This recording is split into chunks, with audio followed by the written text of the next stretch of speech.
Hello everyone and welcome to Barca News. It's October 19, 2022 and Barcelona will begin to look for Sergio Busquets' replacement in the winter transfer market. Also, the club's director of football, Mateo Alemany, has begun working on the contract extension of several players, and Neymar has given the first statements in the corruption trial in regards to his transfer from Santos to Barcelona. We have a lot to discuss, so let's begin. Hello everyone and welcome to the channel. My name is Mo and we begin with the news that the team are continuing their preparations ahead of their next La Liga match that will take place tomorrow at the Spotify Camp Nou against Villarreal. Now the club have released the name of the players that have been called up for this match, and those players are Marc ter Stegen, Héctor Bellerín, Gerard Piqué, Sergio Busquets, Ousmane Dembélé, Pedri, Robert Lewandowski, Ansu Fati, Ferran Torres, Marcos Alonso, Jordi Alba, Frank Kessie, Sergi Roberto, Frankie de Jong, Rafinha, Jules Koundé, Eric Garcia, Iñaki Peña, Alejandro Balde, Gavi, Pablo Torre, and Arnau Tenas. Now, Héctor Bellerín has been declared fit and he's available for selection tomorrow. However, it's reported that he'll most likely not play the entire 90 minutes. So if Xavi does decide to call up on Héctor Bellerín, he'll most likely come off the bench as a substitute, or if he does start the match, then he's most likely gonna be subbed out at some point during the match. Now, it's expected that tomorrow's match is going to have a lot of rotations, beginning with Sergio Busquets being benched after his terrible performances against Inter Milan and Real Madrid. And it's also been reported that Ansu Fati and Ferran Torres could start the match tomorrow ahead of Rafinha and Ousmane Dembélé. Now, I'm glad to see that Xavi has decided to bench Dembélé and Rafinha, given that they haven't had much impact on the team since the winter break. However, I don't quite believe that Ferran Torres is ready to start a match, so I would like to see Rafinha start ahead of Ferran Torres, and I would like to see Xavi bench Ousmane Dembélé, who has been very erratic in the recent matches. So I'd ideally want to see Ansu Fati alongside Rafinha and Robert Lewandowski in the attacking line. Now, it's also been reported that Jordi Alba could be starting tomorrow's match, and I really hope that he's not going to start ahead of Alejandro Balde, because even though there's a lot of things wrong with the team, Alejandro Balde is not one of them, because Balde has shown us time and time again that he is the best left back that we currently have. Now, it could be that Alejandro Balde could be starting on the right back position, and that is why Jordi Alba is reportedly will start the match, and he could be starting in the left back position. Now, in the press conference ahead of tomorrow's match, Xavi did confirm that it's gonna be a lot of changes in tomorrow's match, and Xavi also took responsibility for what's going on with the team, and he even spoke about the possibility of him being sacked. Now, in regards to Barca's mistakes, Xavi said, "We make mistakes, all of us, in defense, in attack, as a group. We also need to adjust tactically to some aspects. We try to identify where to improve, and we try to explain to the players how we need to improve." Now, Xavi has touched on something that I would like to bring up, because I've seen lately a lot of comments talking about how we need to get rid of the current philosophy and the Barcelona style of play in order to improve things, because the style of play right now, it doesn't seem to work. Now, I disagree with that statement, because this is Barcelona and we should always play according to our DNA and our style of play. And if you look at it from the historical perspective, whenever the club has played and stuck to its roots, that's when the club has most flourished, whether it was under Luis Enrique, Pep Guardiola, or even going as far as back as Johan Cruyff. So the team needs to keep playing under the Barcelona style of play, not only because it has worked for us in the past, but it's also working for us right now under Xavi Hernandez. Now, under Xavi's style of play and vision, the team was playing well before the international break. In fact, we went 8 matches undefeated in La Liga, where we only conceded 1 goal, and when we won a lot of matches by scoring 3 or 4 goals each. Now, where the style of play doesn't seem to be working is against stronger opponents such as Real Madrid and Inter Milan, but this doesn't mean that we need to get rid of our style of play and throw it out the window. What it means is that we need to recognize what the mistakes are, correct those mistakes, make adjustments, so the style of play can work not only against weaker opponents, but it can only work against stronger opponents as well. Now, Xavi was asked in regards to the possibility of him being sacked, and in regards to that, he said, "With the effort made by the club and the squad we have to compete for trophies. And if we don't win, as the president said, there will be consequences, starting with me. If we don't win, another coach will come in, but I am going to give everything so that this works. Now, with these statements, Xavi seems to acknowledge the effort that was done by the board of directors over the summer, where they sold part of the club's assets in order to generate funds and make all the signings and give Xavi all the players and the tools he needs to build a competitive team. So Xavi is recognizing this effort and is recognizing the fact that with this effort, this means that he needs to win trophies, and if he doesn't at the end of the season, then another coach needs to come and take his place. Now, it's very refreshing to see Xavi taking responsibility, especially after the fact that under our previous coach Ronald Koeman, the team was losing matches, they were dropping points, and in every press conference and every time he got in front of a mic, Ronald Koeman did not accept responsibility and instead washed his hands by saying, "This is what we got." In other words, blaming the team and not accepting responsibility for his failure and just saying, "This is what I got to work with, and that is why we have these certain results." So it's very refreshing to see Xavi accept responsibility, and it's also very refreshing to see him saying that if he doesn't accomplish the club's goal, then another coach needs to come to replace him, where in the past we've seen coaches, instead of accepting their failure and making room for a new coach to take their place, they have dug their feet in the ground and said, "I'm not leaving, I have a contract, and therefore I'm staying here at the club." Now on to the news that Barcelona will begin to look for Sergio Busquets' replacement in the winter transfer market.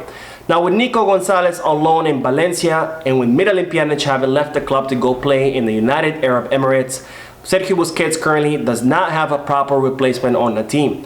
Now, despite Busquets being the best pivot that we currently have on the team, he's at a certain point of his life where he no longer can play 90 minutes of every match, and when he does, fatigue gets the best of him, and as a result, he becomes slow and he starts to commit several mistakes.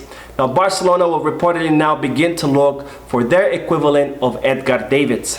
Now, as some of you might recall, Edgar Davids was a Dutch midfielder who Barcelona signed in the winter transfer market in 2004, when at the time the team was under the management of the Dutch manager Rijkaard. Now, at the time, Barcelona were in desperate need of a center midfielder, and the team were not doing too well. They were 7th in La Liga, and they were 15 points behind Real Madrid.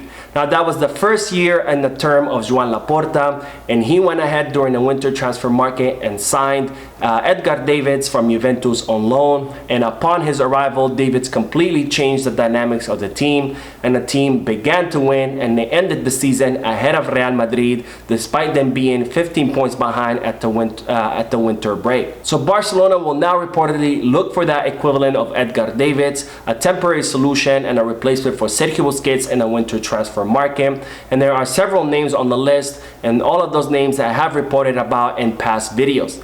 Now, some of these names are Jorginho, who is currently at Chelsea, Ruben Neves, who's currently at the Wolverhampton, and Yuri Tillmans, who's a 25-year-old midfielder who's currently playing at Leicester City. Now, N'Golo Kante was originally part of this list. However, he just underwent surgery, so he's going to be out of play for 3 to 4 months. So as a result, N'Golo Kante has been discarded as a possible option to replace Sergio Busquets in the winter transfer market. Now, Barcelona have reportedly began talks with the representatives of all of these players to try to see whether their respective clubs will be willing to let them go in the winter transfer market. Now, one new name has emerged as a possible replacement for Sergio Busquets, but this name would be more as a long-term solution rather than a short one, and this name is Ibrahim Sangare. Now, Sangare is an Ivorian midfielder who's 24 years old and who currently plays for PSV Eindhoven, and it's reported that his value is currently worth 30 million euros. Now, Barcelona had initially looked at Ibrahim Sangare, however, they weren't able to close a deal prior to his arrival in 2020 to PSV Eindhoven. Now, with more years playing at the high level under his belt, this could be a good time for Ibrahim Sangare to come to Barcelona and take the place of Sergio Busquets. Now, on to the news that Barcelona's director of football, Matteo Alemany, has begun working on a contract extension of several players. Now, there are currently 5 players at the club whose contracts will expire at the end of the season in the summer of 2023. And those players are Iñaki Peña, Marcos Alonso, Memphis Depay, Héctor Bellerin, and Sergi Roberto. Now, out of the 5 players, it's most likely that only 2 of them will have their contracts renewed, and those players are Iñaki Peña and Marcos Alonso. Now, as I reported in yesterday's video, which I will leave the link for down below in the description in case you want to check it out, the club have begun to working on extending the contract of Iñaki Peña, as they consider the 23-year-old goalkeeper as the future goalkeeper of the team. Now, in regards to Marcos Alonso, the club value him because they consider him a very versatile player, because he can play as a left back, as a wing back, and even as a center back. So it's most likely that they're going to extend his contract by 2 more years. Now, as I reported previously, it's rumored that Marcos Alonso had that agreement already in place with Barcelona, where they had agreed to only give him a 1-year contract and then renew it for 2 more years in order to satisfy the financial fair play rules. Now, in regards to Memphis Depay, he attempted to leave over the summer. However, his transfer to Juventus fell through at the last moments, and it's reported that Barcelona will speak to the Dutch player after the World Cup, but it's most likely that Memphis Depay will leave, given that he's asking for more than what the club can currently give him. Now, in regards to Hector Bellerin, it's most likely that the player is not going to stay at the club, given that he hasn't played much in order to change the club's minds, and given the fact that his goal is to play at Real Betis, where he spent their last year on loan. So something very big would have to change in order for the club to consider keeping Hector Bellerin prior to the expiration of his contract. Now, in regards to Sergi Roberto, he renewed his contract by 1 year per the request of Xavi. However, it's starting to look like his time at Barcelona is coming to an end. Now, it's also reported that Matteo Alemany is working on a contract renewals of 2 more players whose contracts will expire in the summer of 2024. And those players are Alejandro Balde, who's undoubtedly the future left back of the team, and Ousmane Dembélé. Now, on to the news that Neymar has given the first statements in the fraud trial in regards to his transfer from Santos to Barcelona.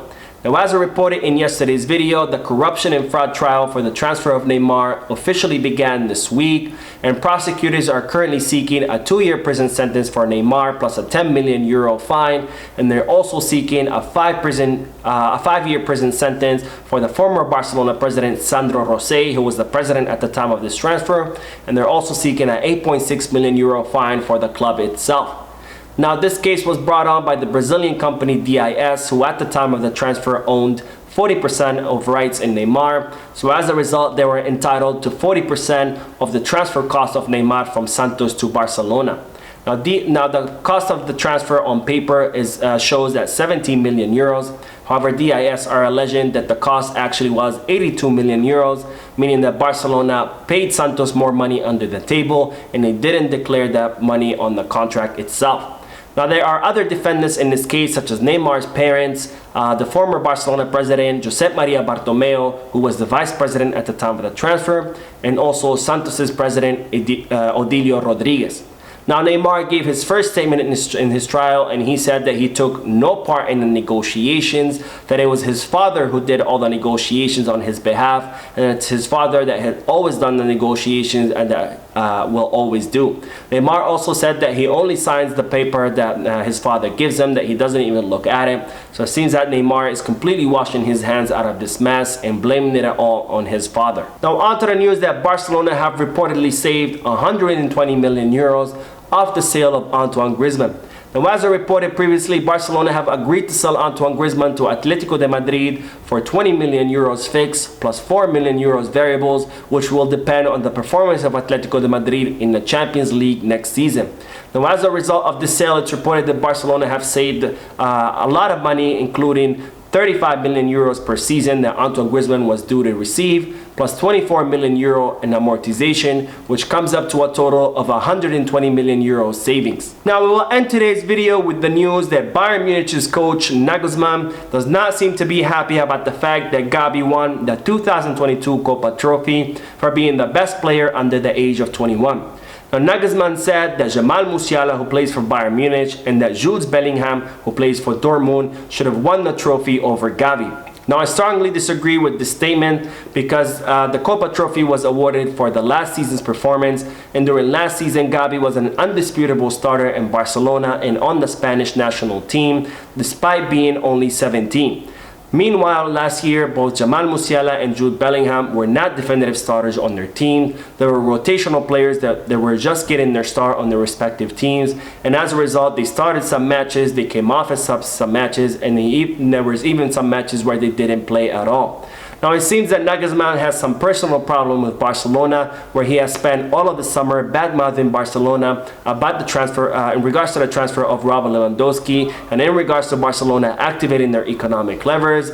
And now he has hit with this latest remark, saying that both Musiala and Bellingham deserve the Kopa trophy over Gavi. So that is it for today. I hope you enjoyed the video. If you did, please give me a like. Also, I'd like to invite all of you to please leave a comment down below, giving me all your thoughts and opinions about all the news that I share with you. And finally, I would like to invite all of you to please subscribe to the channel so you stay current on all the latest news in regards to our beloved club, FC Barcelona. Thank you for watching, and we'll see you in the next video. And as always, Peace, Barça.